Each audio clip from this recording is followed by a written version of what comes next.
କୁଆଡେ ବାହାରିଲ? ମୋ ବାପା ଘରକୁ ଯାଉଛି। ଠିକ ଅଛି ଯାଅ, ହେଲେ ଯିବା ପୂର୍ବ ଆଉ ଥରେ ଭାବି ନିଅ ତମେ କଣ କରିବାକୁ ଯାଉଛ। ମୁଁ ଯାହା କରୁଛି ଠିକ କରୁଛି, ମୋର କିଛି ଭାବିବାର ନାହିଁ। ଆସୁଛି ମୁଁ ଏବେ।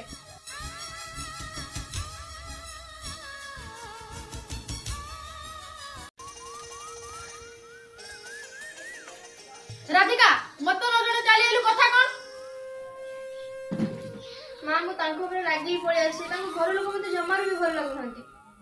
ଚୁପ କର ମା। ଶୁଣୁ, ଶାଶୁ ଘର ହେଲା ଗୋଟେ ବୋଉ ପାଇଁ ଶ୍ରୀମନ୍ଦିର।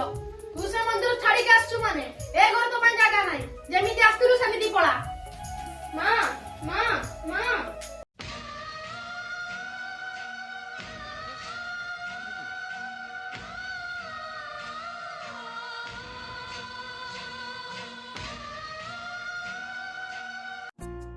ଯାଇଥିଲ ତ ପୁଣି ଆସିଲ କାହିଁକି? ମୋର ଭୁଲ ହେଇଯାଇଛି, ମତେ କ୍ଷମା କରିଦିଅ। ଘର ପହଞ୍ଚିଲା ପରେ ମା ମତେ କହିଲା, ଶୁଣୁ ଶାଶୁ ଘର ହେଲା ଗୋଟେ ବୋଉ ପାଇଁ ଶ୍ରୀମନ୍ଦିର। ତୁ ସେ ମନ୍ଦିର ଛାଡିକି ଆସିଛୁ ମାନେ ଏ ଘର ତୋ ପାଇଁ ଜାଗା ନାହିଁ। ଯେମିତି ଆସିଥିଲୁ ସେମିତି ପଳା। ମା ମା ମା ସେଥିପାଇଁ ମୁଁ ପଳେଇ ଆସିଲି। ମୁଁ ଧନ୍ୟବାଦ ଦଉଛି ତମ ମାଆକୁ, ତାଙ୍କ ପାଇଁ ତମେ ତମ ଭୁଲ ବୁଝିପାରିଛ। ଏବେ ଯେତିକି ଯାଅ।